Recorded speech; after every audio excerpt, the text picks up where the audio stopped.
इसका मतलब आप सिलेबस, इसका मतलब आप अपने वदामि महोदय। जी प्रवीण जी, कृपया वीडियो तो ऑन कर लीजिए, सबके चेहरे दिखाई नहीं दे रहे हैं। शिवानी जी बैठी हैं अभी, भाविका जी बैठी हैं, प्रवीण जी आ चुके हैं, रेणु जी, हरे कृष्णा जी, कृपया अपना अपना वीडियो ऑन कर लीजिए। मीनू कुमारी जी, तभी तो ये जो आज का मेरा विषय रहेगा उसमें मैं आपसे प्रश्न उत्तर करूंगी, इसलिए अपना अपना वीडियो जरूर ऑन कर लीजिए। प्रवीण सिंह जी बता रहे हैं चतुर्थ बिंदु क्या है द्वितीय इकाई का, जी बतलाइए।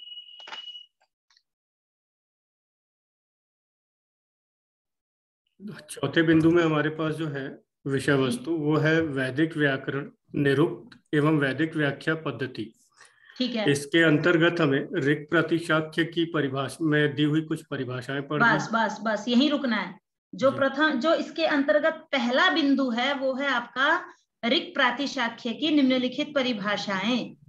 तो हमें आज जानना है ऋक् प्रातिशाख्य, ठीक है। तो ऋक् प्रातिशाख्य हम देखेंगे, मैं आपको अपना बोर्ड दिखा रही हूँ, यदि आपको स्पष्ट करना है और भी, ये आपको मुझे लगता है साफ दिख रहा होगा। तो हम जानने जा रहे हैं आज ऋक् प्रातिशाख्य। आप ये बतलाइए, आपको साफ साफ दिखाई दे रहा है? जी ठीक है, तो अब आप मुझे बताएंगे, मैं नहीं बताऊंगी, आप में से कोई भी जो बताना चाहते हैं वो हाथ उठा लेंगे। ऋक् प्रातिशाख्य का मतलब क्या है? आप ऋक् प्रातिशाख्य के बारे में क्या क्या जानते हैं? कृपया हाथ उठा लीजिए, फिर उसके माइक को ऑन कर दिया जाएगा। ये जो MI नोट्स इत्यादि वाले नाम से हैं, कृपया अपना अपना नाम ठीक कर लीजिए जिससे कि प्रश्न किया जा सके। MI नोट्स 8 आप उसमें जाएंगे तो वहां पर आपको नाम रीनेम करने का ऑप्शन मिलेगा। 3 बिंदु पर आप जब क्लिक करेंगे तो वहां पर लास्ट में लिखा है रीनेम, आप वहां पर जाकर अपना नाम सुधार लीजिए जिससे प्रश्नोत्तर करने में आसानी रहे। तो पद्मेश जी, कृपया अपना माइक को म्यूट कर लीजिए। जी बतलाइए।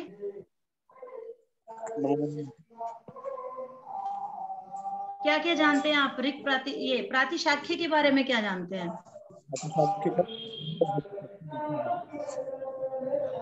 आपकी आवाज कम आ रही है, मंत्रों की ज्यादा आ रही है। नमो नमः मैम, जी हाँ, इदानीम आगच्छति।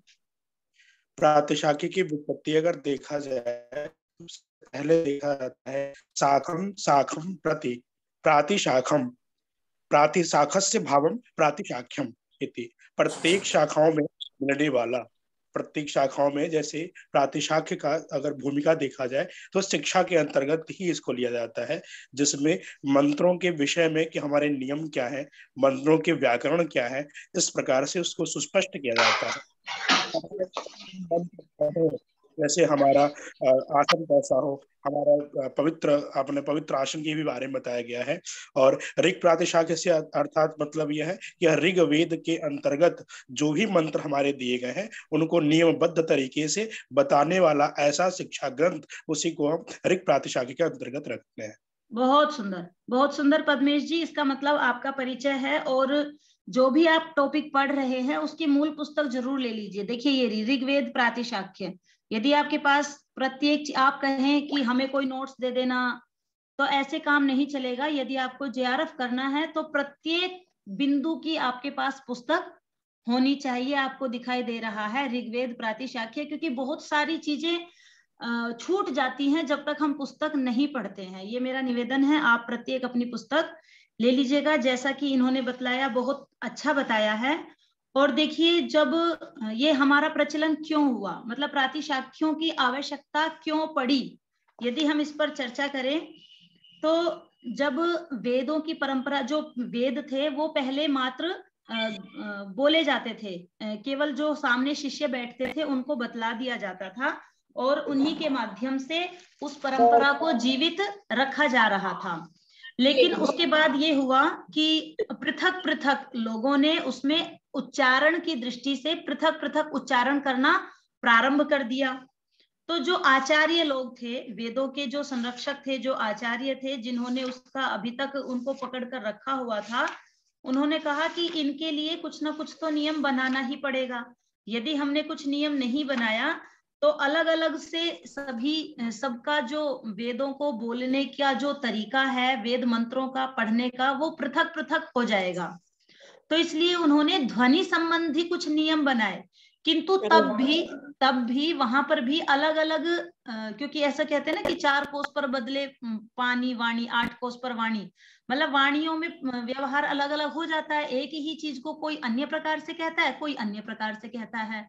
तो यही विभिन्नता हमें वेदों के मंत्रों के गान में भी दिखलाई दी। तो तभी उन आचार्यों ने उनके उच्चारण संबंधी नियमों के प्रति, उच्चारण से संबंधित अर्थात ध्वनि से संबंधित नियम बनाए। तो उन नियमों को एकत्रित, ये बीच बीच में किसी का माइक ऑन हो रहा है, पता नहीं कौन है। तो उन नियमों से जब उनको बद्ध किया गया, तब कहा,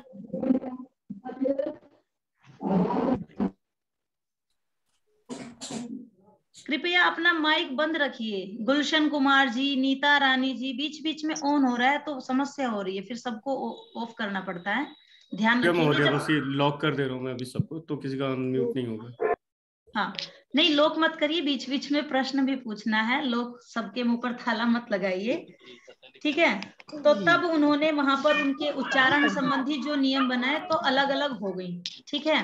तो इसीलिए जैसा कि अभी बतलाया पद्मेश जी ने कि प्रत्येक शाखाओं से संबंधित अलग अलग चीजें हो गई, तो इसलिए उनको कहा प्रातिशाख्य, शाखा भवम शाख्यम, अलग अलग शाखाओं से अलग अलग शाखाओं को एक एक नियमों में बांध दिया गया। तो ये हो गया आपका प्रातिशाख्य, ठीक है। अब जो हम पढ़ने जा रहे हैं वो ऋग्वेद प्रातिशाख्य। अनेक प्रातिशाख्य मिलते हैं, लेकिन कुछ यजुर्वेद प्रातिशाख्य मिलते हैं, कुछ सामवेदीय शाख्य मिलते हैं, लेकिन जो ऋग्वेद का प्रातिशाख्य है वो मात्र एक ही मिलता है, जो है ऋक् प्रातिशाख्य, जिसको हम शॉर्ट में क्या कहते हैं, ऋक् प्रातिशाख्य, जो कि ऋग्वेद का। अब आप कहें कि ऋग्वेद की तो 4-5 जो शाखाएं हैं, शाकल, बाष्कल इत्यादि, वो प्रसिद्ध हैं, तो कौन सी शाखा से संबंधित यह प्रातिशाख्य होगा, इसका अनुमान नहीं लगाया जा सकता। ये नहीं कहा जा सकता कि ये एक ही शाखा से संबंधित है अथवा अनेक शाखाओं से संबंधित है, क्योंकि पहले प्रत्येक शाखा को पार्षद नाम से कहा जाता था। आचार्य शाकटायन ने उसको पार्षद नाम से कहा है, लेकिन यहाँ पर कह रहे हैं कि प्रत्येक पार्षद तो प्रातिशाख्य हो सकता है। अर्थात इसका कहने का मतलब यह है कि ये जो प्रातिशाख्य है, ये इसमें अनेक शाखाओं के नियमों को भी एक साथ सम्मिलित किया जा सकता है। ऐसा किसी शाखा विशेष से ऋक् प्रातिशाख्य हो, ऐसा अभी विद्वानों ने निर्णय नहीं दिया है, बाकी आप भी खोजिए। तो इसलिए ऋग्वेद का मात्र एक ही मिलता है, ऋक् प्रातिशाख्य। तो वेदों के पश्चात फिर वेदांग का क्रम आता है। वेदांग आप जानते हैं कि ये न अंग्यते गम्यते वेदः सह वेदांगः, उसी में जो आपके 6 हैं, शिक्षा, कल्प, व्याकरण, निरुक्त, छंद, ज्योतिष।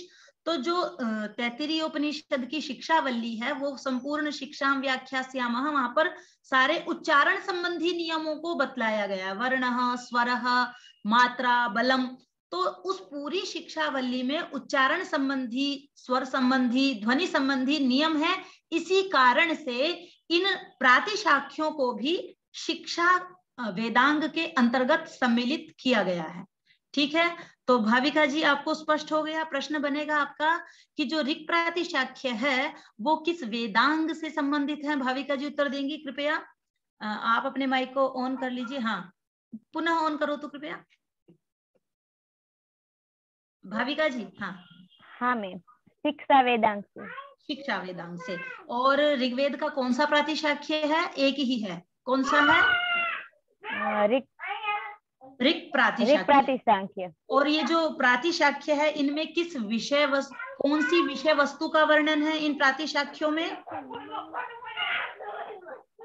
इसमें है, आप नोट कर सकते हैं कि जो भी शिक्षा के सिद्धांत हैं, शिक्षा के सिद्धांतों को सुव्यवस्थित और वैज्ञानिक ढंग से विवेचन किया गया है इन प्रातिशाख्यों में। अर्थात जो उच्चारण संबंधी नियम बनाए गए, उनका व्यवस्थित ज्ञान मिलता है प्रातिशाख्यों में, ठीक है। तो ये प्रातिशाख्य ग्रंथ है। इनको कह सकते हैं हम कि ध्वनि संबंधी इनके अंदर नियम आपको देखने को मिलेंगे, ध्वनि संबंधी नियम है।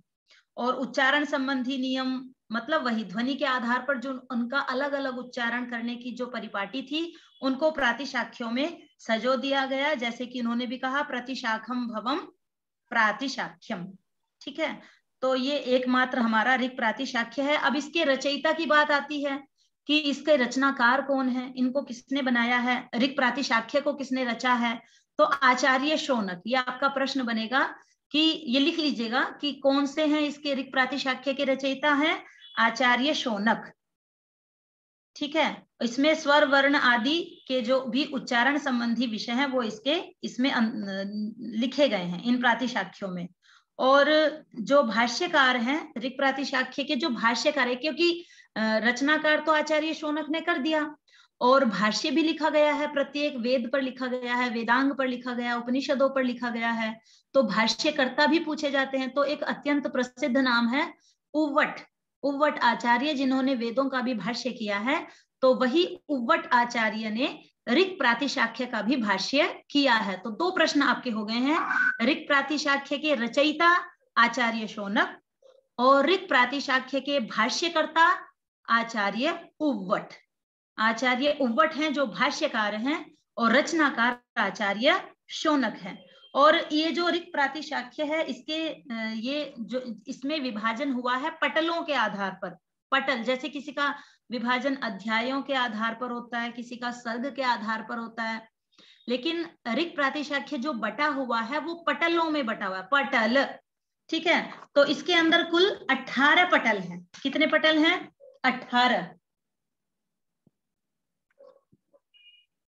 18 पटल हैं। और जो हमारा लगा हुआ है संज्ञा प्रकरण, क्योंकि इसमें से आपके लगभग 10 विषय लगे हुए हैं, वे 10 के 10 पूरे प्रथम पटल से संबंधित है, क्योंकि जो इसका पहला पटल है उसके अंदर संज्ञा और परिभाषा इनका प्रकरण है। तो प्रथम पटल में आने वाली जो संज्ञाएं हैं, परिभाषाएं हैं, उनको अब हम यहाँ पर जानेंगे। तो इतना आपको ये सामान्य परिचय दिया गया है, इतना काफी है, क्योंकि जो मैंने प्रश्न पत्र देखे हैं उसमें अंदर जो आपकी परिभाषाएं हैं उसमें से चीजें पूछी गई हैं। ठीक है, चलिए, तो आपका जो सिलेबस है, क्योंकि सिलेबस को मैंने इसीलिए कहा है पाठ्यक्रम को आप देखते रहिए, समझते रहिए, उसको याद करते रहिए, उसमें से कई सारी चीजें आपसे पूछी जा सकती हैं। महोदय, वो ऋक् प्रातिशाख्य की जो पुस्तक आपने दिखाई थी उसके ऑथर का नाम बता देंगे क्या, या कोई भी ऐसी पुस्तक जो पढ़ के सामान्य व्यक्ति समझ सकते? कोई भी आप ले सकते हैं। मैंने तो सारी पुस्तकें अपनी चौखंबा संस्कृत प्रतिष्ठान से ली है और ये भारतीय विद्या प्रकाशन की है। ब्रज बिहारी चौबे इसके व्याख्याकार हैं। आप किसी भी व्याख्याकार की ले सकते हैं, लेकिन आपके पास मूल पुस्तक होनी चाहिए। ठीक है, ये ऋक् प्रातिशाख्य है और भारतीय विद्या प्रकाशन से इसका प्रकाशन हुआ है। कोई सी भी ले सकते हैं आप। अधिकतर आपकी सभी पुस्तकें चौखंबा संस्कृत प्रतिष्ठान पर उपलब्ध हो जाती हैं, ऑनलाइन भी होती हैं, ऑफलाइन भी होती हैं। तो यहाँ पर अब हम सबसे पहले जानेंगे, क्योंकि आपके सिलेबस के अकॉर्डिंग ही हम चलेंगे। तो पहला है आपका समानाक्षर। जो पहला विषय हम पढ़ने जा रहे हैं वो है समान अक्षर। देखिए, जो पाणिनि का व्याकरण है और जो वैदिक व्याकरण है उसमें अंतर है। कल भी आपकी चर्चा हो रही थी वैदिक व्याकरण को लेकर। तो व्याकरण के नियम भाषा को देखकर, जो प्रचलित हमारी चीजें होती हैं उनको देखकर नियम बनते हैं। भाषा पहले आती है, नियमों को बाद में बनाया जाता है। तो इसीलिए कुछ चीजें यहाँ पर आपको पाणिनि के व्याकरण से अत्यंत सरलतया स्पष्ट हो जाएंगी और कुछ चीजें इनकी ऋक् प्रातिशाख्य में जो इन्हीं के अंतर्गत है वो इन्हीं के अनुसार आपको समझनी होंगी। तो आपको समझ में आ रहा है, समान अक्षर, समानाक्षर कुछ कठिन नहीं है, ये अत्यंत ही सरल है और इनके प्रत्येक परिभाषा को बताने का एक एक सूत्र भी है। इसलिए बड़ा आसान सा सूत्र है, मैं लिख रही हूं। अष्टौ समानाक्षराण्यादितः। अष्टौ आप भी अपने पास में लिख सकते हैं। अष्टौ समानाक्षराण्या, समानाक्षराणि तो समानाक्षराण्यादितः। तो इसको यदि हम विग्रह करेंगे, अलग अलग देखेंगे, तो आपको दिखलाई दे जाएगा समान अक्षराणि आदितः, उसमें हमने यण संधि कर दी तो समानाक्षराण्यादितः। क्लियर हो गया होगा आपको। अष्टौ समानाक्षराण्यादितः, एक बार अपने अपने स्थान पर इसका उच्चारण कर लीजिए, साथ में हम स्मरण भी करते जाएंगे। अष्टौ समानाक्षराण्यादितः वदन्तु। अष्टौ समानाक्षराण्यादितः। बहुत सुंदर। तो स्पष्ट हो रहा है अष्टौ समान अक्षराणि आदितः। अब यहाँ पर हमें ये देखना होगा आदितः का मतलब क्या है। आदितः को यहाँ दो प्रकार से देखा जा रहा है। आदितः मतलब प्रारंभ से, तसिल प्रत्यय लगा दिया, पंचमी विभक्ति कर दी, तो प्रारंभ से 8 अक्षर, अष्टौ, अष्टौ 8 अक्षर समानाक्षराणि कहलाए जाएंगे। अर्थात समान अक्षर कितने हैं? 8। आपका एक प्रश्न तो यही क्लियर हो गया है। पहला प्रश्न, कितने समान अक्षर हैं? अष्टौ। कहाँ वाले हैं? प्रारंभ वाले हैं। कौन कौन से हैं उनका नाम देख लीजिए। तो अष्टौ समानाक्षराणि आदितः, ये आदितः जो है ना, ये दो प्रकार से अर्थ देता है आपका। आदितः दोनों में ही तसिल प्रत्यय है, और तसिल प्रत्यय आपका पंचमी अर्थ में भी आता है और सप्तमी अर्थ में भी आता है। जब आप पंचमी के अर्थ में लगाएंगे तो इसका अर्थ हो जाएगा प्रारंभ से लेकर वहां तक, और जब आप इसका सप्तमी अर्थ में लगाएंगे तो इसका हो जाएगा प्रारंभ में। तो यहाँ पर पंचमी लगाकर करेंगे प्रारंभ से वहां तक, जहां तक 8 की गणना हमारी होगी। अब हम गणना करते हैं अ आ ई उ रील री, लेकिन यहाँ पर थोड़ा सा क्रम में भिन्नता दिखलाई देगी। तो इसी क्रम में हम जानेंगे। इन्होंने लिखा है कि प्रारंभ में जो आपका है आ, नोट करते चलेंगे साथ में, क्योंकि ये मान लीजिए आपका ये नोट्स भी बनवा रही हूं मैं, आप अपने पास में नोट करते चलेंगे। तो समान अक्षर बतलाया, तो आ के बाद में ई नहीं रखा, आ के बाद में क्या रख दिया इन्होंने? री, री, ह्रस्व री, दीर्घ री, आ री री, ई और उ। कितने हो गए? 8। ये ही मात्र आपके समान अक्षर हैं। क्यों है ये समान अक्षर? क्योंकि जब भी इनके सामने इनका सवर्णी होगा तो सवर्ण परे होने पर इनका दीर्घ रूप हो जाता है। ठीक है, तो ये समान अक्षर है। यहाँ पर री को नहीं लिया गया, चारों वर्ण ले लिए, अ री ई उ। री यहाँ पर नहीं लिया गया क्योंकि वेदों में कहीं पर भी जो ऋकार है आपका उसका दीर्घ रूप नहीं मिलता है, इसलिए ये 8 ही हैं समान अक्षर। तो यहाँ पर आप क्रम ध्यान रखेंगे। री यहाँ पर दूसरे स्थान पर है, आ री री ई उ। क्लियर हो गया है? समान अक्षर वाली बात आपकी समाप्त हो गई। यहाँ पर किसी का कोई प्रश्न नहीं है?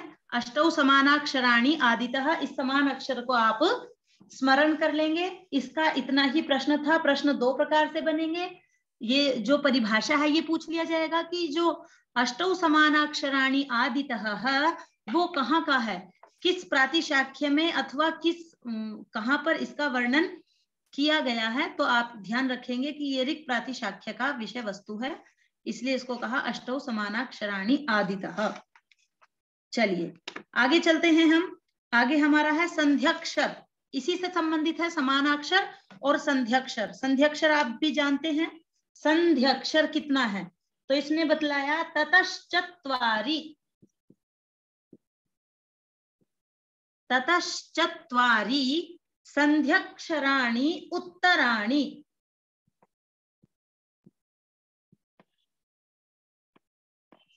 संध्याक्षराण्युत्तराणि, ये देखिए आपको अब स्पष्ट हो गया होगा। ततश्चत्वारि संध्याक्षराण्युत्तराणि, इसमें भी आपकी संधि हो गई है। इसको भी आप अलग अलग विग्रह करेंगे यदि तो पता चल जाएगा। ततः चत्वारि संध्याक्षराणि उत्तराणि, ये 4 पद इसमें से निकल गए। तो अपने अपने स्थान पर बोलिए एक बार इसको। ततश्चत्वारि संध्याक्षराण्युत्तराणि।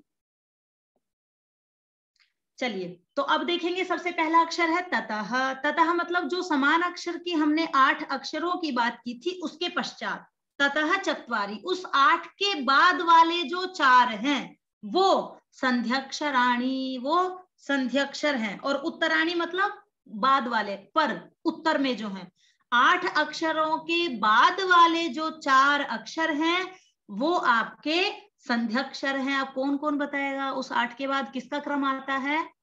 आप में से पद्मेश जी बता रहे हैं। पद्मेश जी आपका माइक ऑन कर लीजिए, बताइए। जी मैम, इसके जो बाद वाले अक्षर है वो ए, ओ, ए, औ, इन चारों को संध्यक्षर संज्ञक कहा जाता है। बहुत सुंदर। ये हो गए आपके ए, ओ, आई, औ। अच्छा, ये बतलाएंगी अब विकल्प द्विवेदी जी। आप बता सकते हैं कि ए, ओ, आई, औ, आप अपना माइक ऑन कर सकते हैं विकल्प जी, कि ये क्यों है संध्याक्षर? 1 मिनट, माइक, हाँ अब बोलिए। जी मैम। विकल्प जी, ए, ओ, आई, औ, ये संध्याक्षर क्यों है? कथम सन्ति एताः संध्याक्षराणि एतानि? सोचकर बताइए थोड़ा।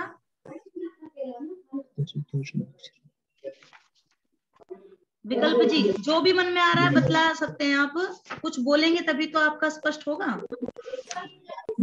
मैम क्योंकि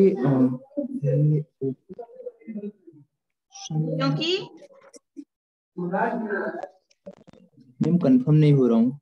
कंफर्म नहीं हो रहे हैं, चलिए कोई बात नहीं। पूजा वर्मा जी, पूजा वर्मा जी कृपया भवती वदतु। आप अपने माइक को ऑन कर सकती हैं पूजा जी, और वीडियो ऑन करके बोलना है।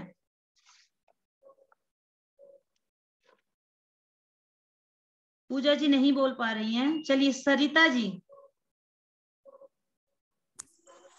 ये महोदया जी ए और ओ गुण संधि होती है, इनमें आई और औ ये वृद्धि संधि होती है, तो इसीलिए इन्हें संधि अक्षर कहा गया है। अच्छा, वृद्धि संधि कहाँ से? अच्छा ठीक है आपका। मैम हाँ। एक बार हम बताएं। हाँ जी बिल्कुल। मैम जो ए है वह आ और ई जो स्वर है, वर्ण है, उनसे मिलके बनता है, और जो ओ है वह आ और ऊ से मिलके बनता है, और आई बनता है आ और ए से, और औ बनता है आ और ओ से। इसीलिए बहुत मैम सुंदर। मतलब दो वर्णों से मिलके बनते हैं, इसलिए इनको संध्यक्षर बोलते हैं। बहुत सुंदर, क्लियर हो गया है ना सरिता जी को भी? ये तो आपने बाद की बात बताई, संधि अक्षर के बाद में जो दूसरी संधियां होती हैं वृद्धि और गुण, तो इन्होंने बतलाया, बहुत ही सुंदर है। तो ये आचार्य जो उव्वट हैं उनके अनुसार ये कह रहे हैं कि आ प्लस ई बराबर ए। ठीक है, तो ये आपका दोनों में संधि हो गई, इसका मतलब अ गुणा ई बराबर ए, अ और ई की गुणा होकर आपस में हो गया है आपका ए, और अ प्लस ए बराबर हो गया आपका आई। अब यहां पर मतभेद है लोगों के।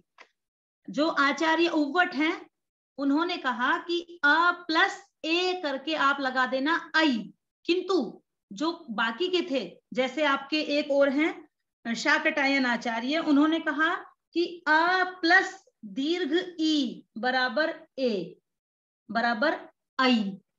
इन्होंने यहां पर कर दिया दीर्घ इकार।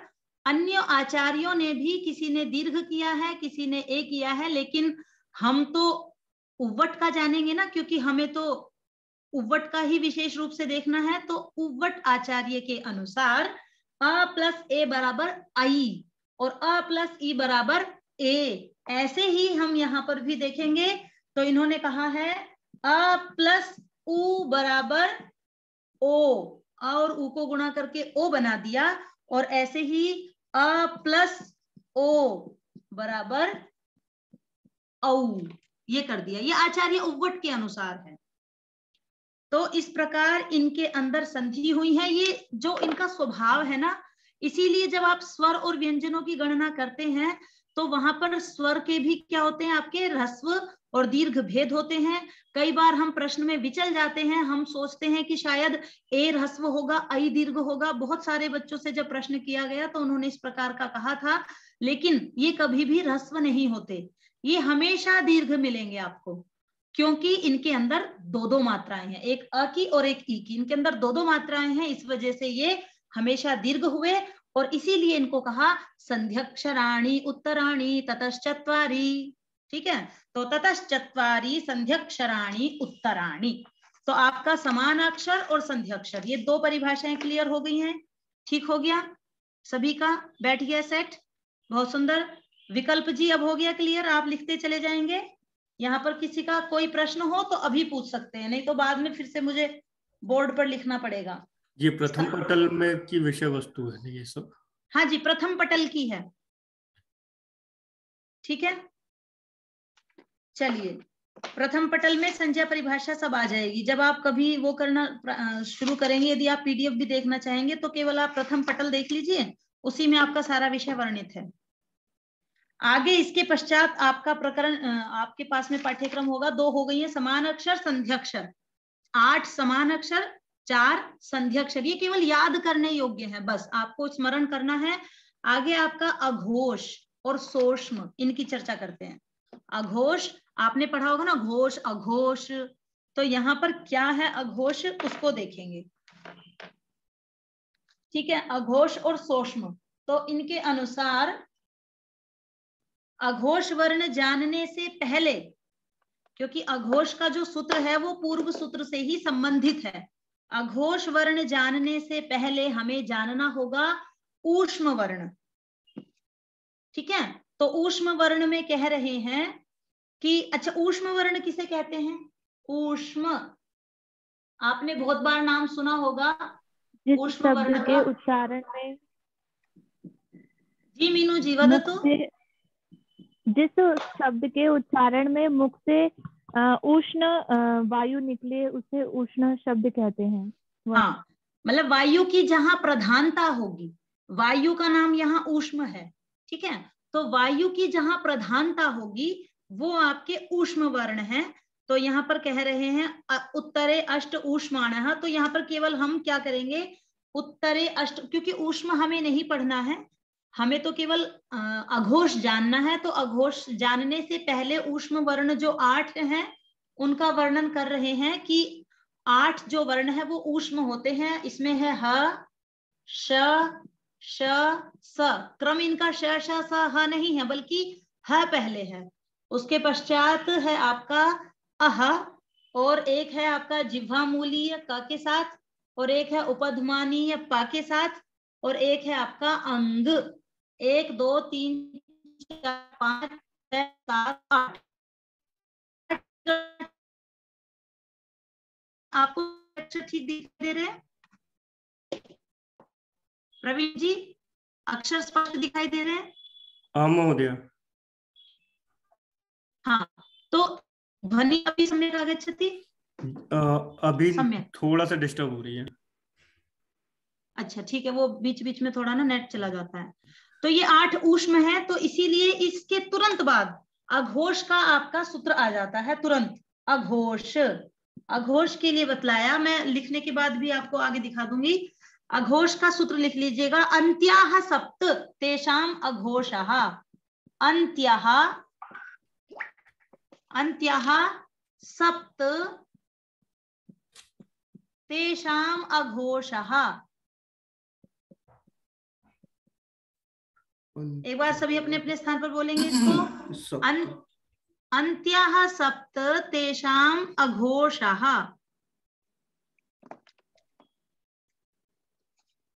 तो अंत्याः सप्त, जो आपने 8 ऊष्म की बात की है उसमें जो अंत के साथ है, इसका मतलब आप प्रारंभ के ह को हटा लीजिए। प्रारंभ के जब ह को हटा लेंगे तो अंत्याः सप्त लास्ट के 7 ही बचेंगे, वो हो जाएंगे आपके अघोष। अघोष में क्या क्या पढ़ दिया जाएगा? श, श, स, अह, क, प, अंग। अंग ये ये वाला अंग जो हम अंग अह वाला पढ़ते हैं, ये बिंदु वाला ये वाला जिसके ऊपर अ की ऊपर जहां बिंदी लगी रहती है, ये वाला, ठीक है। और अह से मतलब यहाँ पर विसर्ग भी है, अह विसर्ग वाला। तो ये आपके 7 हैं और 7 हैं आपके अघोष। अघोष क्यों है ये महोदय? अघोष नाम इनका क्यों है अघोष? ऋतुराज जी ने हाथ उठा रखा है। ऋतुराज जी कृपया भवान वदतु, अघोष का मतलब। आप अपने माइक को ऑन कर लीजिए ऋतुराज जी। अच्छा, कौन बताएंगे आप में से? हाँ, ऋतुराज जी, अघोष। हाँ जी मैम, मैंने पहले उठाया था उष्मा को बताने के लिए। तो आप अघोष बता दीजिए। अघोष हमें पता नहीं है। कोई बात नहीं, किसको पता है अघोष? मैम जिनका मीनू कुमारी जी का करते प्रश्न हो समय, चुका। हाँ, रश्मि जी आप बतलाइए। मैम जिनका उच्चारण करते समय स्वरतंत्रियों में नाद उत्पन्न होता है वे घोष कहलाते हैं, और जिनमें नाद नहीं होता है वे अघोष कहलाते हैं। चलिए, सुंदर है। और सीधा सीधा अब प्रश्न बन जाएगा, नाद क्या है? तो सीधा सीधा यदि आपसे कोई पूछे कि ये अघोष का मतलब क्या है, तो आप बतला सकते हैं कि जब हम कोई भी वर्ण बोलते हैं तो वर्ण के उच्चारण करते समय जो हमारी श्वास वायु है वो कहीं पर भी नहीं रुकती। जिन वर्णों के उच्चारण में श्वास वायु को कहीं पर भी रुकना ना पड़े, कहीं पर किसी भी प्रकार का अवरोध उत्पन्न ना हो बोलने में, तो वो है आपका अघोष। जैसे कि श, श, स, अह, जिह्वामूलीय पद्मानीय को आप आधा विसर्ग के रूप में बोलते हैं। इसकी व्याख्या जब आप पढ़ेंगे, आप में जब व्याकरण लगेगा या वर्णोच्चारण शिक्षा देखेंगे, तब इन वर्णों की स्पष्टता को भी जानेंगे, जिह्वामूलीय पद्मानीय का क्या रोल है, या फिर आप संधि प्रकरण में देखेंगे। अभी हम यहाँ मात्र नाम की चर्चा कर रहे हैं। तो ये आपके अंग अह, ये आपके अघोष हैं 7। तो प्रश्न बनेगा कि कितने अघोष हैं ऋक् प्रातिशाख्य में? 7। फिर डैश डैश दे दिया जाएगा, अंत्याह डैश डैश डैश तेषाम अघोषः। तो आपको वहां पर 7 लिखना होगा, अंत्याह 7 तेषाम अघोषः। हो गया इतना? अघोष आपको स्पष्ट हो गया है। और उसके पश्चात इसके संबंध में एक सूत्र आपको और जानना पड़ेगा, क्योंकि अभी अघोष का प्रकरण पूरा नहीं हुआ है, इसीलिए एक चीज और जानेंगे। लिख लीजिएगा इसको, वर्गे वर्गे च प्रथमौ अघोषौ। वर्गे वर्गे च प्रथमावघोषौ।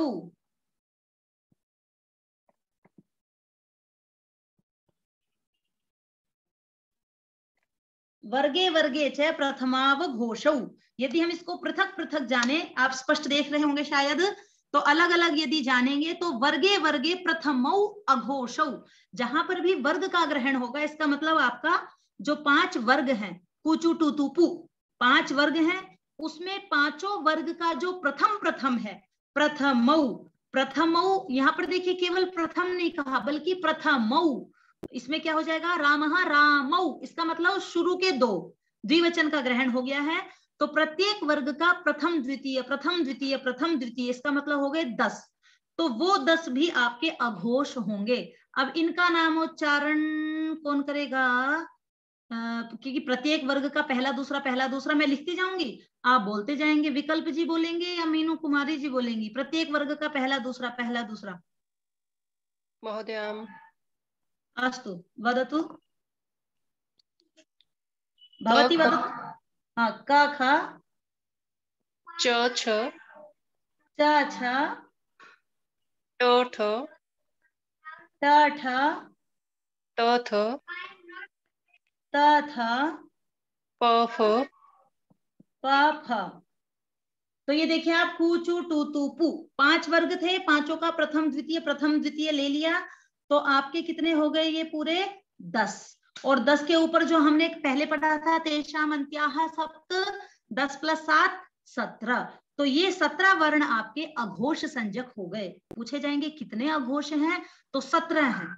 तो इसलिए आपको दोनों सूत्र याद करने होंगे, अंत्याः 7 तेषाम अघोषः, वर्गे वर्गे च प्रथमावघोषौ, प्रत्येक वर्ग का पहला दूसरा अब आप कहेंगे जी केवल प्रथम पढ़ा गया है, तो मन में शंका ना रहे, वहां पर प्रथमौ पढ़ा है, प्रथमौ अघोषौ, प्रथमौ में रामौ की तरह द्विवचन दोनों को लेंगे, प्रथम द्वितीय को।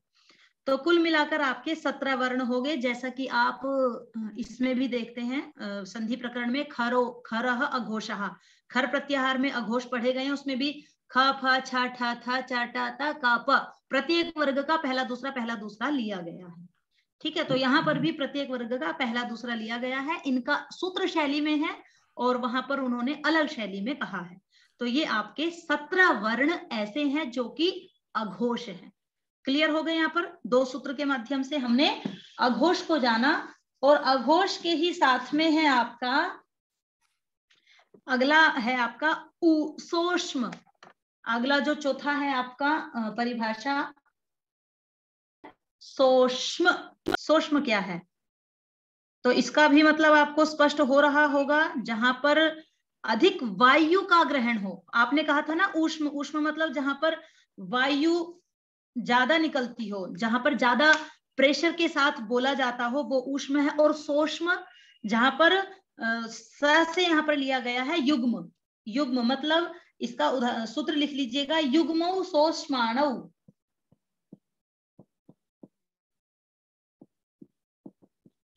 युग्मौ सोष्माणौ, ये आपका अत्यंत सरल विषय है, और जितना विषय इसने दिया है उतने में से ही पूछा जाएगा। मात्र परिभाषा पूछी जाएगी और उसका सूत्र पूछा जाएगा। उदाहरण दिया जा सकता है कि ये उदाहरण किसमें आपका आता है। वर्ण पूछा जा सकता है बहुत सारे वर्णों का जोड़ा लगाकर कि इसमें से ऊष्म वर्ण कौन सा नहीं है, या इसमें से सूक्ष्म वर्ण कौन सा है। इस प्रकार के प्रश्न ऋक् प्रातिशाख्य के पूछे जाते हैं। हर बार परीक्षा में 1 या 2 प्रश्न ऋक् प्रातिशाख्य से पूछे जाते रहे हैं।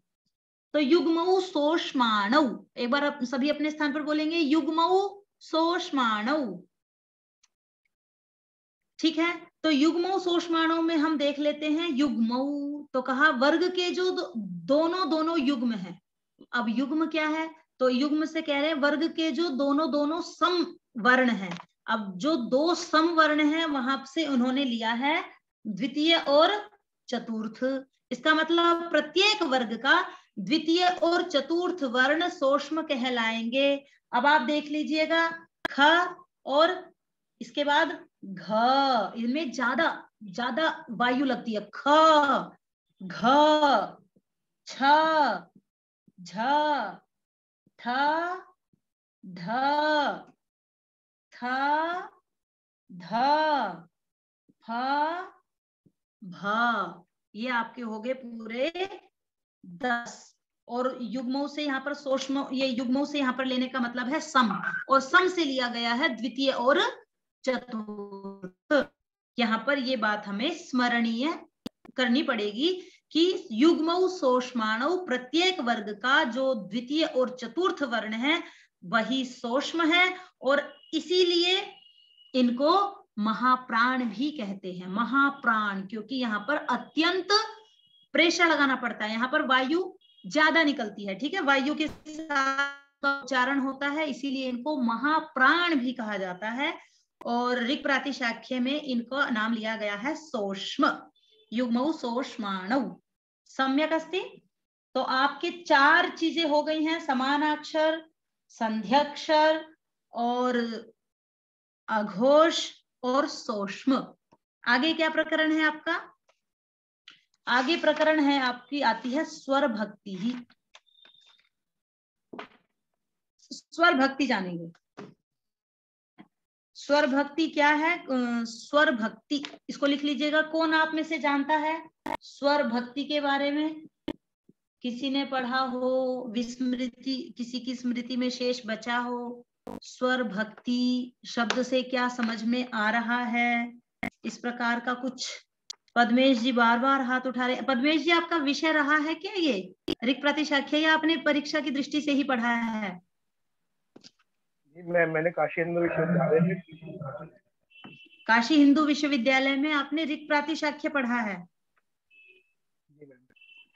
चलिए, तो आप ही बतला दीजिए फिर, स्वर भक्ति से आपने क्या समझा? रेफ के अगर किसी भी रेफ वर्ण के पूर्व में यदि स्वर हो और उस रेफ वर्ण के बाद में यदि व्यंजन वर्ण हो, उन दोनों के संयोग के बाद जो स्वर निकलता है उसी को स्वर भक्ति कहते हैं, जो 3 प्रकार से मानी जाती है, हर्ष, दीर्घ और प्लुत के नाम से। ठीक है, अच्छा है। इसको, ये हमारा जो विषय है स्वर भक्ति, ये थोड़ा सा समझने के योग्य है, ठीक है, क्योंकि स्वर भक्ति, आपको पता है कि ये जो स्वर होते हैं वो स्वतंत्र हैं, इसीलिए स्वरों को अक्षर कहा जाता है, और जो व्यंजन है वो परतंत्र है, वो स्वरों का ही अनुगमन करते हैं, ठीक है। स्वर की सहायता के बिना व्यंजनों का पूर्ण उच्चारण नहीं किया जा सकता। तो स्वर भक्ति जो है वो जब स्वर का भजन करने वाले, जब कभी स्वर का भजन किया जाएगा उस वर्ण को स्वर भक्ति कहा जाएगा। और इस स्वर भक्ति में विशेष रूप से रेफ और ल, 2 वर्णों को विशेष रूप से लिया गया है, रेफ और ल। इन दोनों वर्णों, ये जो दोनों वर्ण हैं रेफ और ल, इन्हीं के उदाहरणों को बतलाया गया है और यही स्वर की भक्ति करते हैं। वैसे तो सभी स्वर की भक्ति करते हैं, लेकिन यहाँ पर जब भी कभी आधा रेफ होगा, आधा रेफ और आधा ल, इन दोनों की चर्चा आप उदाहरणों में देखेंगे। जैसे मैं सबसे पहले आपको उदाहरण दे देती हूं, ब्रह्मर्षि।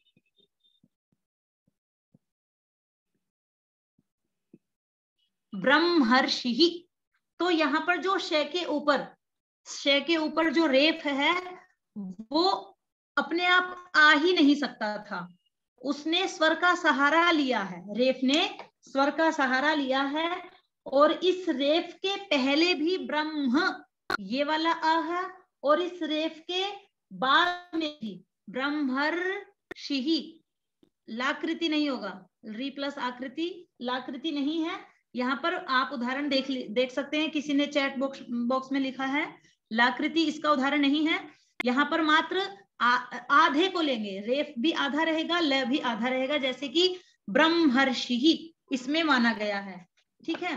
तो ये जो आपकी स्वर भक्ति है, इसमें इसके लिए आप सूत्र लिख लीजिएगा, वहां से और भी स्पष्टता हो जाएगी। लेकिन स्वर भक्ति में आप 2 ही वर्णों को लेंगे, रे और ल, इन्हीं के उदाहरणों को समझाया जाएगा।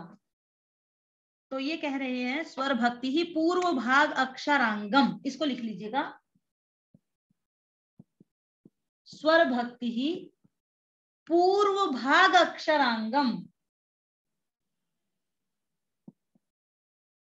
मैं लिख देती हूँ, फिर आपको स्पष्ट दिखा दूंगी। स्वर भक्ति ही पूर्व भाग अक्षरांगम। तो कह रहे हैं कि जो स्वर भक्ति है ना, ये पूर्ववर्ती रेफ या लकार को प्राप्त होगी, पूर्ववर्ती रेफ या लकार को, ठीक है। तो इसीलिए उसके साथ पूर्ववर्ती स्वर का ये अंग होती हैं। ये जो ब्रह्मर्षि मैंने उदाहरण दिया था, ये जो र था वो ब्रह्म जो है के अंदर मैं था, मैं के अंदर जो स्वर था अ, उसके बिना र चढ़ नहीं सकता था श के ऊपर। तो पूर्ववर्ती जो अपने से पहले वाला जो स्वर रहेगा उसका ये भजन करेगा र, तो इसलिए कहा ब्रह्मर्षि। इसलिए यहाँ पर स्पष्ट हो रहा है पूर्व भाग अक्षरांगम, पहले वाला जो अक्षर आएगा, इसका मतलब पहले वाला जो स्वर आएगा उसका अंग बनेगा वो रेफ, ब्रह्मर्षि। वो यहाँ पर ब्रह्मर्षि पहले वाले मैं के अंदर जो अ उसका भजन कर रहा है, उसी की सहायता से उस रेफ को चढ़ाया जा रहा है। ये थोड़ा समझने के योग्य है। तो ये हो गया आपका रेफ। और इसका जो जी मतलब ब्रह्मर्षि र को श के मतलब श इसमें उसका वो कर रहा है, भक्ति कर रहा है। श का चर्चा नहीं है यहाँ पर।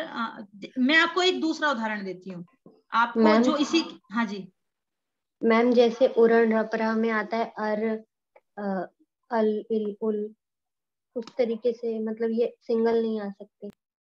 ये तो बात सही है आपकी, ये सिंगल आ ही नहीं सकते। देखिए रेफ तो सिंगल आ ही नहीं सकता है, ठीक है। और कहीं ना कहीं उसी बात को इन्होंने दूसरे तरीके से चाह रहे हैं कहना, स्वर भक्ति अर्थात ये सिंगल तरीके से तो देखिए कोई भी व्यंजन नहीं आता है, लेकिन रेफ के बारे में, रेफ जो है वो कभी भी आधा तो नहीं लिखा जाता ना, हमेशा वो ऊपर लिखा जाता है, किसी ना किसी का उसमें सहारा होता है।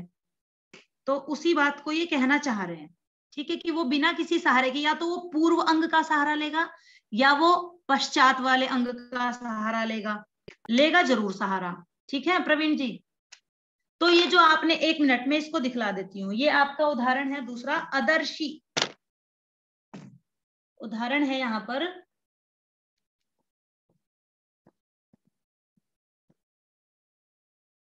ठीक है, अदर्शी, अदर्शी का जब हम उच्चारण करेंगे तो ये कह रहे हैं, देखिए बात इसके अंदर बहुत गूढ़ है। आप इसको स्वर भक्ति को यदि आपको कहीं और से भी पता लगे तो पढ़ के आना, और जो पद्मेश जी हैं वो भी एक बार पढ़ के आइएगा।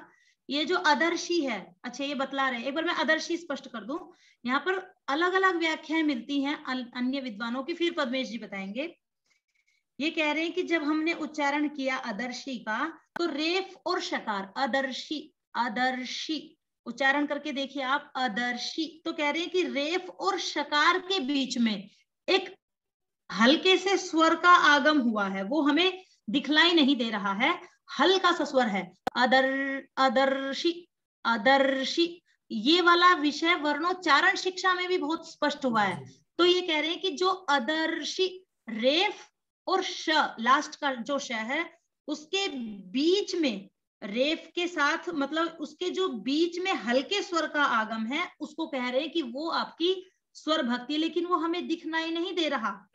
ठीक है, और ये जो स्वर भक्ति है वो अपने पूर्ववर्ती रेफ का, अदर्शी, जो द के अंदर रह है ना, जो द के अंदर अ है, तो जो द के अंदर अ है उसका ये अंग है पूर्ववर्ती। पूर्ववर्ती इससे पहले, मतलब रे से पहले आपका दिखाई दे रहा है द, और द में दिखाई दे रहा है अ, तो पूर्ववर्ती स्वर जो है अ, उसका ये अंग है रे।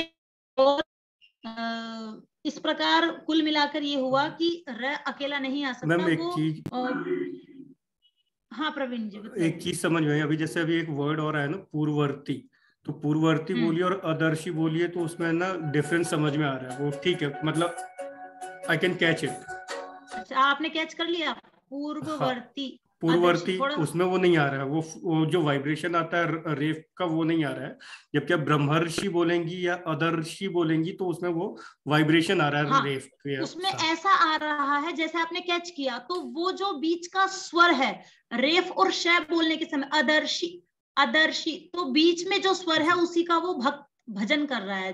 पद्मेश जी आप क्या कहेंगे इस बारे में? 1 मिनट, पद्मेश जी का मैं माइक 1 मिनट, अब आप ऑन कर लीजिए।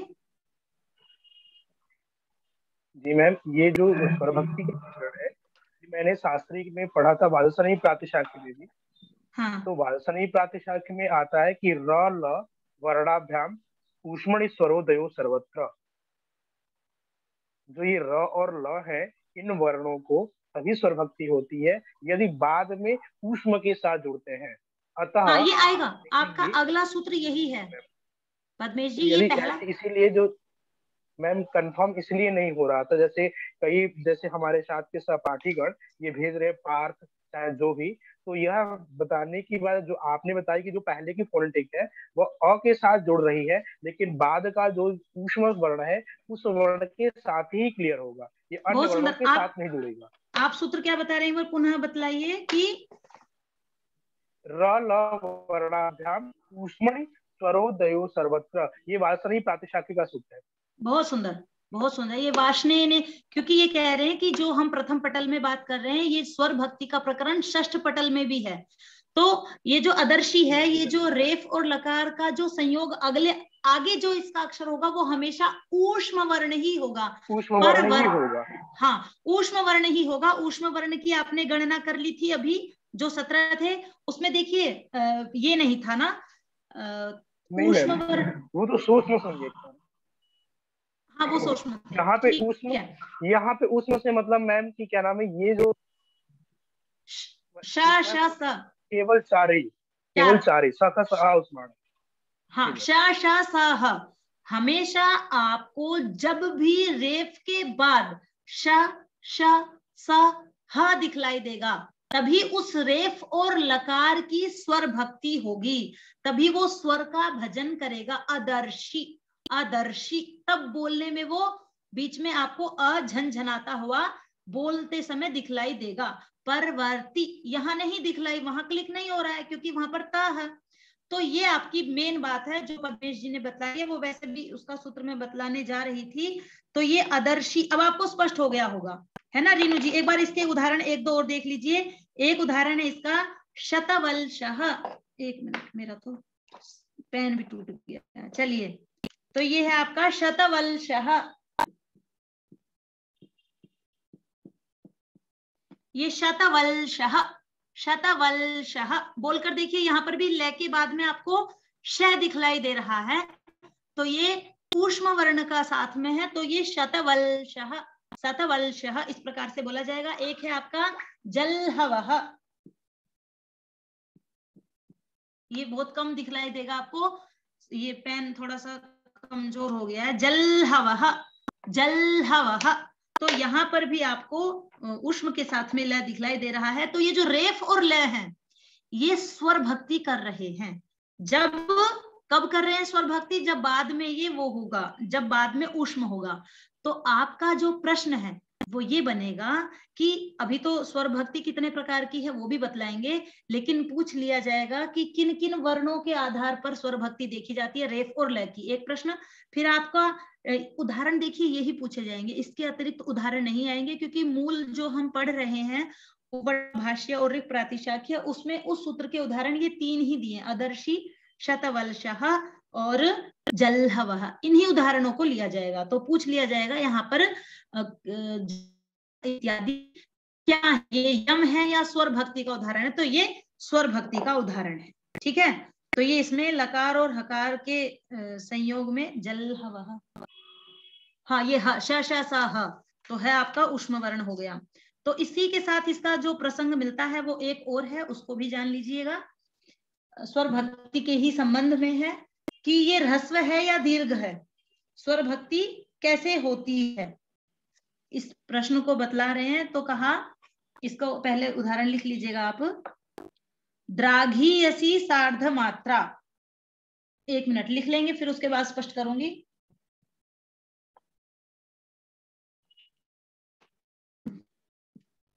द्राघीयसी सार्ध मात्रा, द्राघीयसी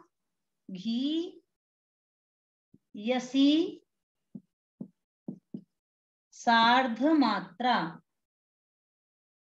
अब आपको स्पष्ट दिखलाई दे रहा होगा, मेरा जो पेन था ना वो टूट गया बीच में से, उसकी इंक, इसलिए मूल उसने अपना छोड़ दिया। जब हम अपना मूल छोड़ देते हैं ना तो हम वो हो जाते हैं, कमजोर पड़ जाते हैं। अब ये जो मेरा पेन था, इसने, इसका ये सिक्का बाहर निकल गया, ठीक है, निब निब बची है, इसने अपना मूल छोड़ दिया है, तो बेचारा वो कमजोर हो गया है, लिखने में चल नहीं रहा। इसलिए जिंदगी में हमेशा कभी भी अपने मूल को नहीं छोड़ना चाहिए, मूल छोड़ते ही हम कमजोर पड़ जाते हैं। ये मैंने आज, ये बात मुझे क्लिक हुई है, ठीक है। मैम वो जो तो ऊपर आपने लिखवाया था पूर्व भाग अक्षरांगम, वो परिभाषा है? हाँ, स्वर भक्ति के लिए ही सूत्र दिया है इन्होंने कि स्वर भक्ति ही पूर्व भाग अक्षरांगम, कि जो स्वर भक्ति है वो पूर्ववर्ती रेफ या लकार के सादृश्य को, मतलब पूर्ववर्ती को प्राप्त होती है, उसके साथ में पूर्ववर्ती स्वर का भी वो अंग होती है एक प्रकार से, ये कह रहे हैं। और जो आपने ये बतलाया है पद्मेश जी ने, वो भी बहुत सुंदर सूत्र है कि सोष्माण है, मतलब ऊष्म वर्णों के साथ में ही आपको स्वर भक्ति दिखलाई देगी। और वो कैसे होती है? तो कह रहे हैं कि देखिए, आप प्रत्येक वर्ण का अलग अलग निकालते हैं कि जो व्यंजन है वो आधी मात्रा का है, ह्रस्व एक मात्रा का होता है, दीर्घ द्विमात्रिक है। लेकिन जो स्वर भक्ति है, स्वर भक्ति कितने प्रकार की है? तो ह्रस्व और दीर्घ ये भी दो प्रकार की है, किंतु कितने मात्राएं उसमें होती हैं वो बतला रहे हैं। द्राघीयसी सार्ध मात्रा, इसको जानना पड़ेगा कि जो दीर्घतरा स्वर भक्ति है, द्राघीयसी, द्राघीयसी का मतलब है दीर्घ, तो जो दीर्घ स्वर भक्ति होती है वो मात्र सार्ध मात्रा, केवल आधे मात्रा काल की होती है वो केवल। जैसे हम इसमें देख सकते हैं उदाहरण, जैसे हमने कहा प्रत्युअदर्शी,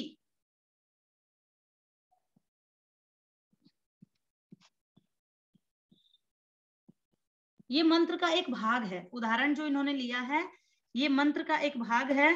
तो इनमें क्या कह रहे हैं कि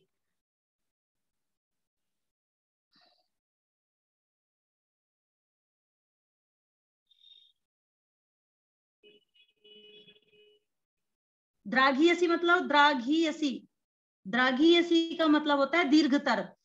दीर्घतर का मतलब हो गया कि जब भी कभी आपका रेफ या लकार होगा और उसके साथ में यदि कोई ऊष्म वर्ण होगा, क्योंकि ऊष्म वर्ण के बिना तो वो आएगी नहीं, यदि ऊष्म वर्ण होगा तो उसका उच्चारण करते समय हमें कितनी मात्रा का प्रयोग करना होगा, तो उसके उच्चारण में हमें केवल आधी मात्रा का प्रयोग करना होगा। जैसे प्रत्यु अदर्शी, अदर्शी, अब इसको कोई यूं नहीं कह सकता अदर्शी, ऐसे नहीं बोल सकता, केवल आधी मात्रा वहां लगेगी, अदर्शी अदर्शी। जैसे हम मात्रा यदि गिनेंगे तो रेफ और श इनकी मात्रा को हम आधा ही गिनेंगे, क्योंकि ये एक स्वर भक्ति है।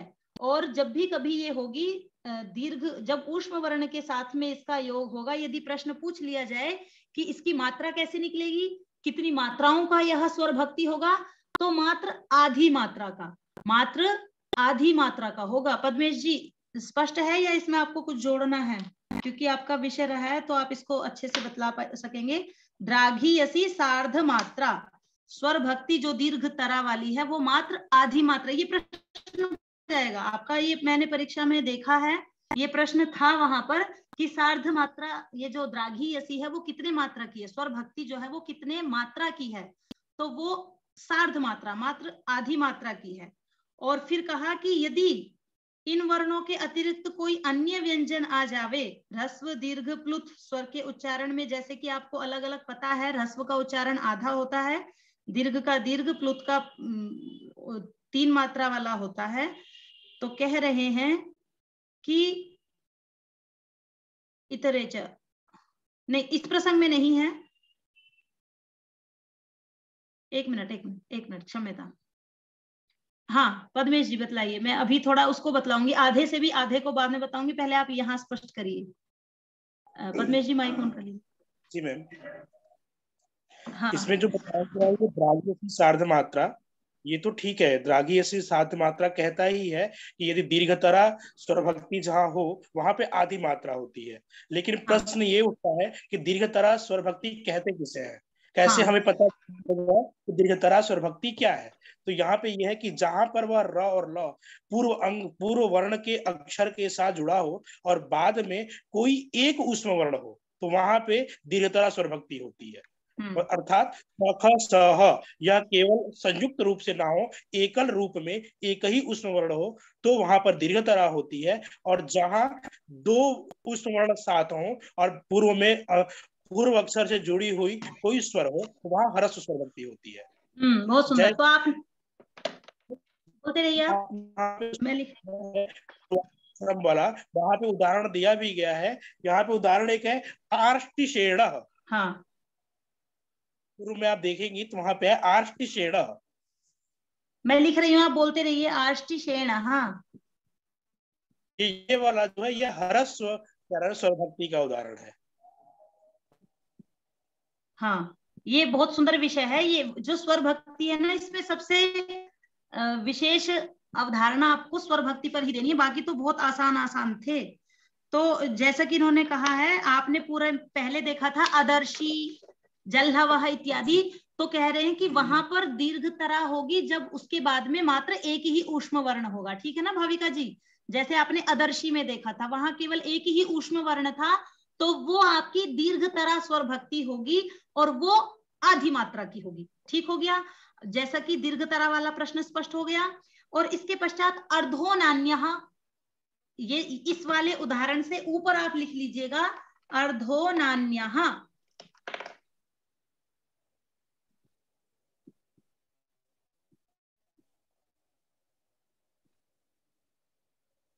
अर्धो नान्यः,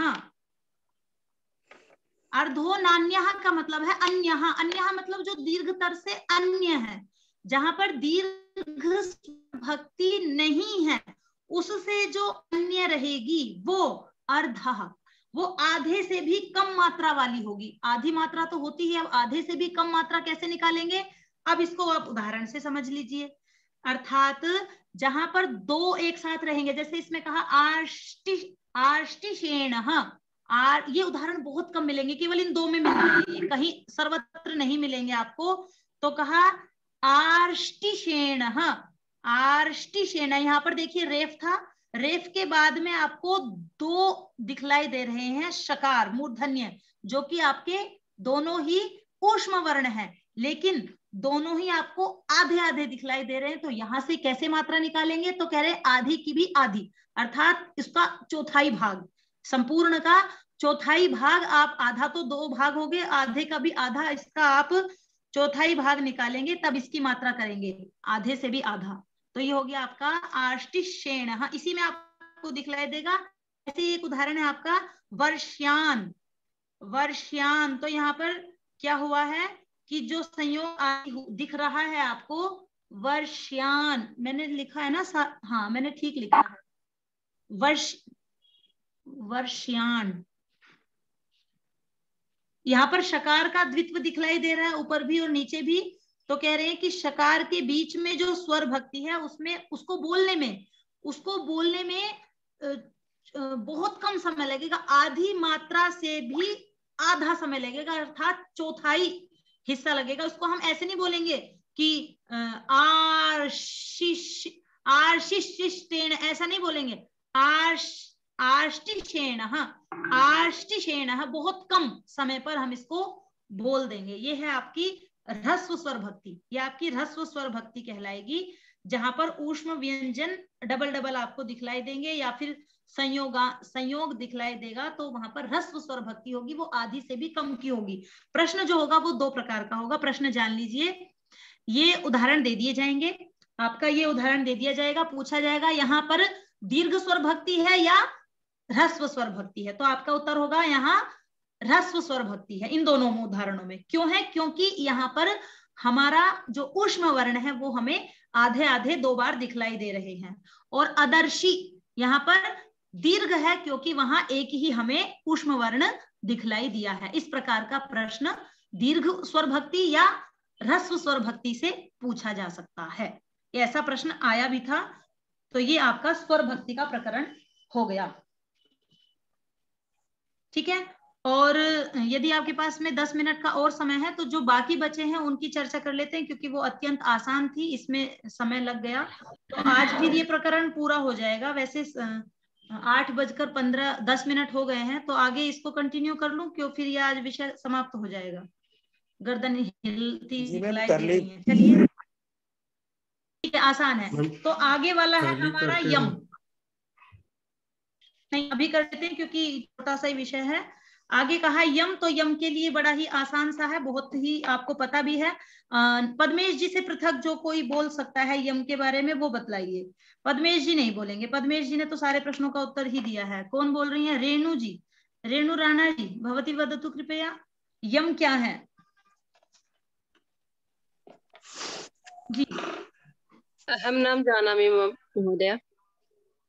सम्यक, कहा जानाति? विवेक तिवारी जी वदतु कृपया। एक मिनट, विवेक तिवारी जी आप अपने माइक को ऑन कर लीजिए। जी मैम। मैम यहाँ पे यम को 4 प्रकार माना गया है, क ख ग घ। अगर इसके पर में क ख घ पर में है तो जो पूर्व वाला अक्षर होता है वो यम होता है। अच्छा, यम को पूर्व वाला अक्षर पर वाला, चलिए ठीक है। देखिए यम कोई विशेष ऊपर से यमराज की तरह नहीं निकल के आएगा। यम जो है वो वर्ण के ऊपर इस प्रकार का, जैसे आप करते हैं ना ये क च ट त प, इस प्रकार का जो ऊपर आप निशान लगा देते हैं अनुनासिक वाला, उन्हीं को इन्होंने यहाँ पर यम के रूप में पढ़ा है। ये जो आप 4 प्रकार का बतला रहे हैं, अलग लोगों ने इसको स्वीकार किया है। यहाँ पर अत्र यमोपदेशा हमें 20 वर्ण बतलाए हैं, 20, और उन 20 वर्णों में क्या क्या आ गए आपके? 20 हैं वर्ण जो यम में है। प्रत्येक वर्ग के प्रारंभ के 4 वर्ण मतलब पांचवा पांचवा आप छोड़ दीजिएगा। प्रत्येक वर्ण के प्रारंभ के चार चार, क ख कंग खंग गंग घंग, उसको ऐसे बोलते हैं कंग खंग, कोई उसमें ऊ भी लगा देता है, कुंग खुंग गुंग घुंग, इस प्रकार इसका उच्चारण किया जाता है। चुन छुन जुन झुन च छ ज झ, जिसमें कि अनुनासिक और व्यंजन दोनों का मिलाकर उच्चारण किया जाता है। तो 20 प्रकार के हैं, पांचवा पांचवा आप छोड़ दीजिएगा तो चार्ट बना लेंगे यदि, तो वो यम है।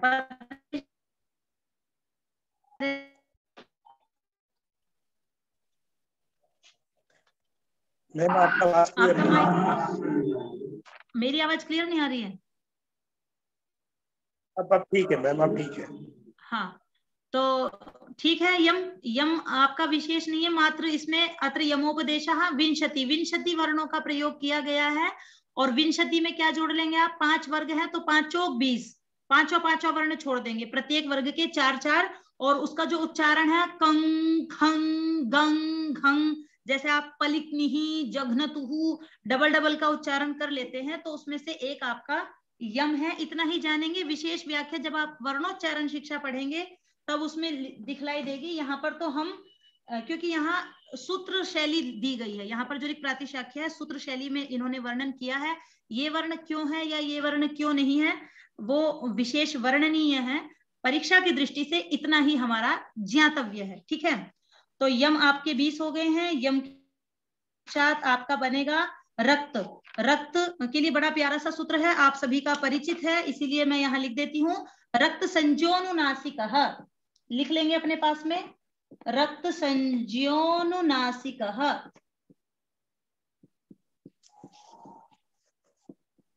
ये देखिए आपको स्पष्ट दिखलाई दे रहा होगा, रक्त संज्ञोनुनासिकः।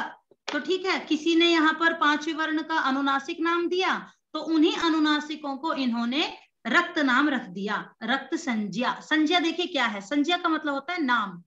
तो ये अपने शास्त्र में व्यवहार करने के लिए संज्ञाओं को रख देते हैं। अब समाज में किसी बच्चे ने जन्म लिया और हम उसका नामकरण ही ना करें तो कितना मुश्किल हो जाएगा हमें अपना व्यवहार कार्य चलाना। तो इसलिए व्यवहार सौकर्य के कारण हम संज्ञा को रखते हैं। इसीलिए पाणिनि मुनि ने प्रथम अध्याय के प्रथम पाद को पूरा संज्ञा प्रकरण दिया, और ऐसे ही आपका ऋक् प्रातिशाख्य का जो प्रथम पटल है वो संज्ञा प्रकरण में ही है, संज्ञा प्रकरण, परिभाषा प्रकरण। तो बाद में इनको जो भी काम करना होगा कि जो भी रक्त संज्ञक है उनको उठाकर पीछे ले आओ या उनको कुछ और आदेश कर दो, तो इनका ये सरल हो जाएगा सारा व्यवहार। इसीलिए ये संज्ञा प्रकरण को सबसे पहले रखते हैं। आप जब भी अपना व्याकरण में प्रवेश करते वो हैं, डेफिनेशन तो एक बार फिर से पढ़ दीजिए। इसको डेफिनेशन एक बार फिर से पढ़ दीजिए, जो लास्ट में जो वर्ड लिखा है। रक्त संज्ञोनुनासिकः, अनुनासिक वर्ण आपके रक्त संज्ञक हैं, और अनुनासिक में आपके 5 हैं। आप कह सकते हैं मुखनासिका, वचनोनुनासिकः, मुख और नासिका की सहायता से जो वर्ण बोले जाते हैं वो अनुनासिक हैं, और वे हैं 5 यम गण न। इनमें हम केवल बोल सकते हैं, नासिका की भी सहायता रहती है, यम। मैं लिख दूं या आप लिख लेंगे? मैं लिख दूं? लिख लिया सभी ने? यम गण न, ये 5 वर्ण है। देखिए बहुत फीका फीका आपको दिखलाई दे रहा होगा, तो आधा काम आप कर लीजिए, आधा मैं कर लूंगी, दोनों से पूरा हो जाएगा।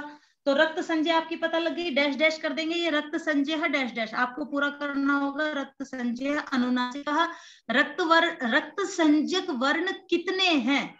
5 यम गण न। ठीक है विकल्प जी, क्लियर हो गया है। रक्त संज्ञा के पश्चात आपका है संयोग संज्ञा। संयोग संज्ञा आप जानते ही हैं। संयोग संज्ञा आप जो जानते हैं व्याकरण के अनुसार, हलोनंतरः संयोगः। कौन बतलाएगा संयोग आप में से? संयोग मैंने सूत्र बता दिया, अब आप उसका अर्थ बतलाइए, संयोग क्या है? भाविका जी आप बतलाएंगी? पद्मेश जी को छोड़कर आरती जी, आरती पचौरिया जी, आरती जी कृपया भवती वदतु।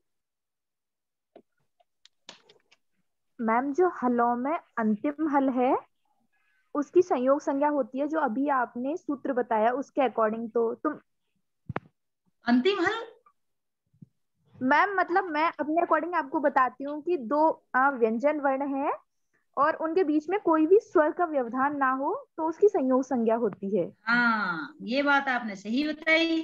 तो हलो अनंतरः, हलों के बीच में यदि किसी प्रकार का भी कोई स्वर नहीं है तब वह संयोग कहलाया जाएगा। और उसी बात को इन्होंने भी स्पष्ट किया और कह रहे हैं, इसकी परिभाषा आपको लिखनी पड़ेगी।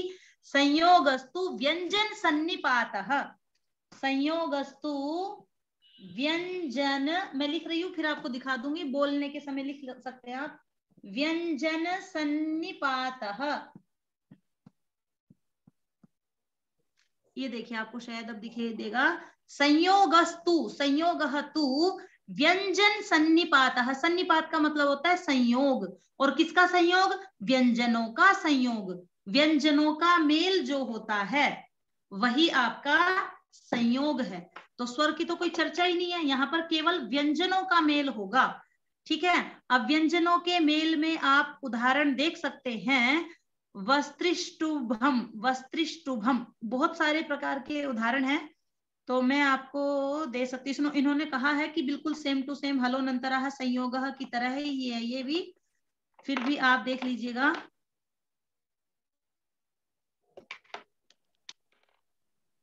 वस्त्रिष्टुभम लिख रही हूं मैं।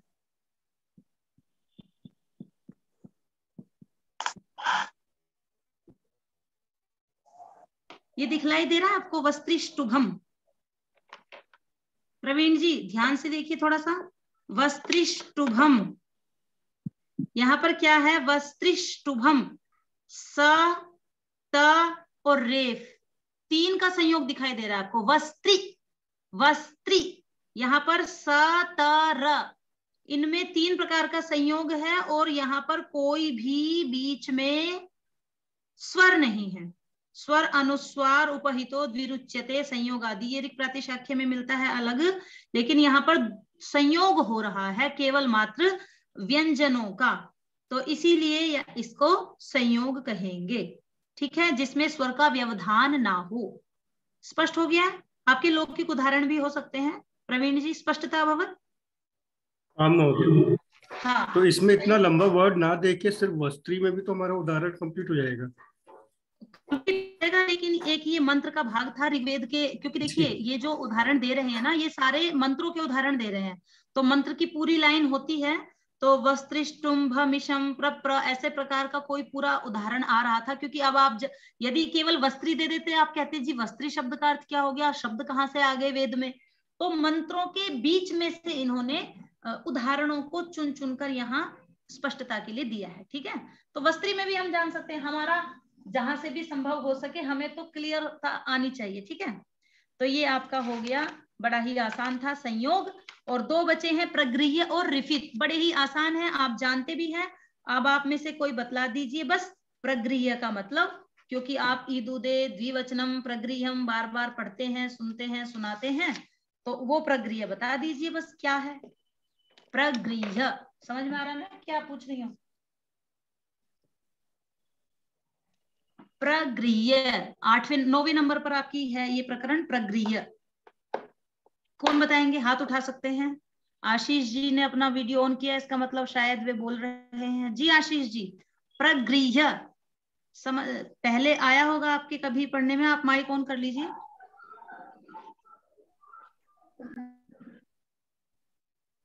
फिर से आपका बंद हो गया है। कौन बता रहे हैं? प्रगृह्य संज्ञा किसकी होती है? प्रगृह्य वर्ण कौन से होते हैं? प्रगृह्य इत्युक्ते किम? प्रवीण जी ढूंढ रहे हैं इधर उधर। विवेक तिवारी जी ने हाथ उठाया है। मैम एक आंसर मिला है। हाँ जी प्रवीण जी। वो ये है कि जो बिना संधि के नियमों को ध्यान में रखे उच्चारण करने के योग्य हो वो प्रगृह्य होंगे। थोड़ा सरल अर्थ बताइए। अब मीनू कुमारी जी देखो, मतलब आपसे भी सरल। हाँ सरल तो ये हो जाएगा ना जिसमें कोई नियम नहीं लग रहा, वो प्रगृह्य हो जाएगा। ठीक है, अब कितना सारे नियमों को नियम याद करना ही कठिन है, फिर जहां जहां नियम ना लग रहे हो वो भी बात ध्यान देनी पड़ेगी। तो सीधा सीधा सिंपल सिंपल बता रही है मीनू कुमारी जी। हाँ जी मीनू जी, अपने अकॉर्डिंग क्या कहना चाह रही हैं आप? आपने हाथ उठाया था ना मीनू जी? अच्छा, माइक की समस्या, करिए करिए, ऑन करिए। हाँ मैम सूत्र याद है, ई दु देंग द्विवचनम प्रगृह्यम। हाँ क्या कहता है ये?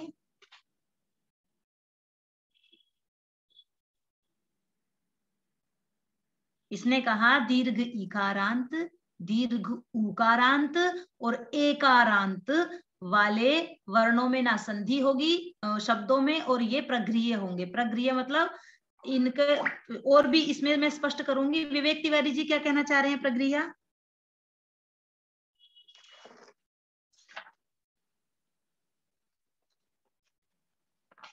विवेक तिवारी जी का माइक हाँ ऑन कर लीजिए।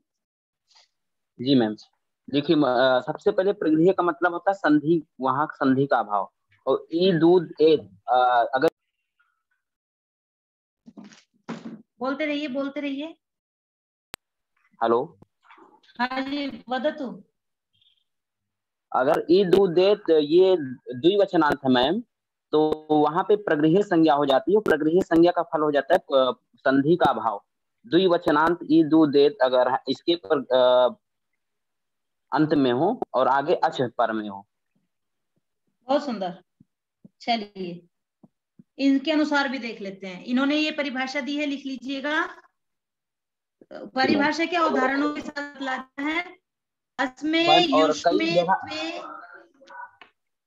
बहुत सुंदर विवेक जी, बहुत सुंदर बतलाया आपने। हाँ आपकी आवाज आ रही है, अब आगे देख लीजिएगा। इसके अनुसार ऋक् प्रातिशाख्य क्या से बतला रहे हैं, तो कह रहे हैं अश्मे, अस्मे, युष्मे, त्वे, अमी च प्रगृह्याः। इसका मतलब अस्मे, युष्मे, त्वे और अमी ये भी आपके प्रगृह्य संज्ञक हैं। ठीक है, क्यों है? क्योंकि इसमें क्या बतला दिया गया आपका, ए हो गया अंत में, अमी दीर्घ इकारांत हो गया, जैसा कि ईदू दे द्विवचनम प्रगृह्यम। ये बात समझ लीजिएगा आप कि जिस भी आपके कहीं पर भी द्विवचन में, यदि द्विवचन में आपका ए आ रहा है, जैसे आपका आ रहा है गंगे, यमुने, तो वो प्रगृह्य संज्ञक है। यदि कहीं पर आ रहा है ईत, ऊत, ऊ आ रहा है, गुरु, ऊ आ रहा है ना, तो द्विवचन देखना है केवल, तो वो आपका प्रगृह्य हो गया। और ऐसे ही आपका ई, ऊ, ई आ रहा है, दीर्घ, अमी, दीर्घ आ रहा है।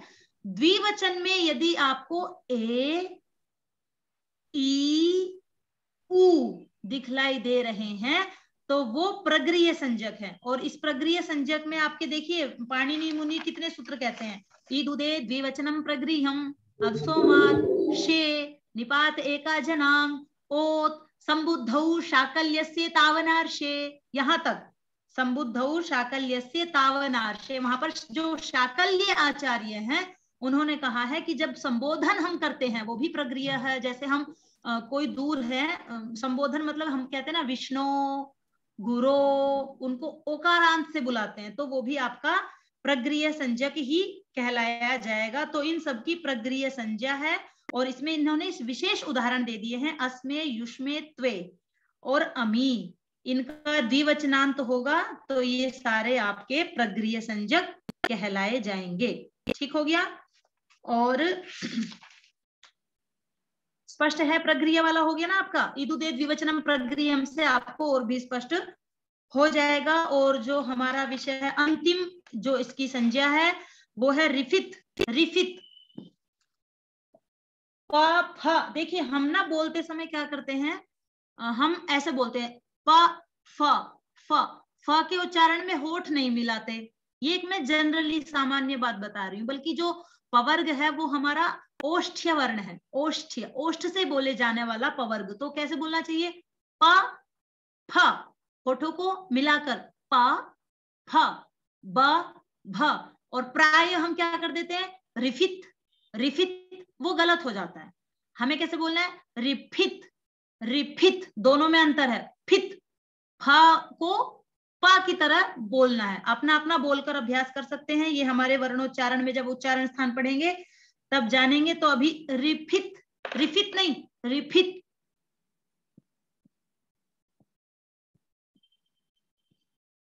ये नाम है रिफित।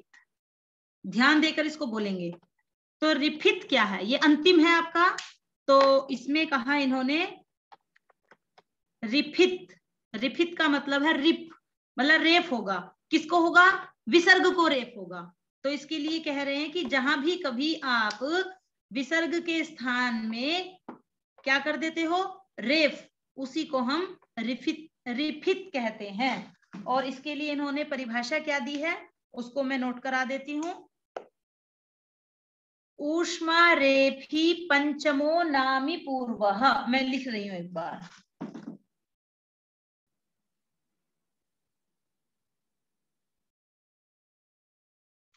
ऊष्मा रेफी पंचमो नामी पूर्वः,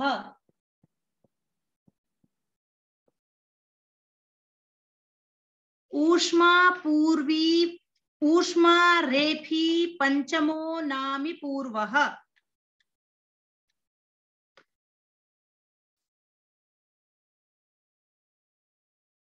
अब देखिए क्या है इसका अर्थ। देखिए सबसे पहले आपको देखने हैं ऊष्म। ऊष्म वर्ण आपके हो गए हैं 8, ह, श, श, स, अह, जिह्वामूलीय, उपधमानीय, अंग, ये 8 आपके ऊष्म वर्ण हो गए हैं। ठीक है, इनमें जो पंचम है ह, श, स के बाद में जो 5वां अक्षर है वो है आपका अह, तो वो है आपका विसर्ग। ठीक है, तो उस विसर्ग, उस विसर्जनीय को ही हम, वही विसर्जनीय, यदि वह विसर्ग आपकी नामी पूर्व, नामी स्वर आपको जानना पड़ेगा क्या है ये, तो अभी मैं आपको बतला दूंगी। तो उस विसर्ग की ही हम यहाँ पर रिफित संज्ञा करेंगे। ठीक है, उस विसर्ग को जब हम, हाँ ये बतलाएंगे। अब कौन है, ये कहाँ गए? पद्मेश जी, पद्मेश जी हैं? दिखलाई नहीं दे रहे हैं।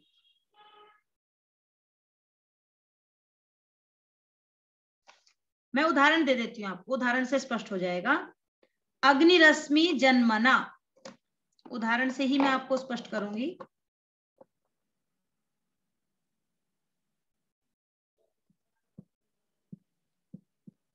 अग्निरश्मि जन्मना, ये पूरा एक उदाहरण है। अग्निरश्मि जन्मना, देखिए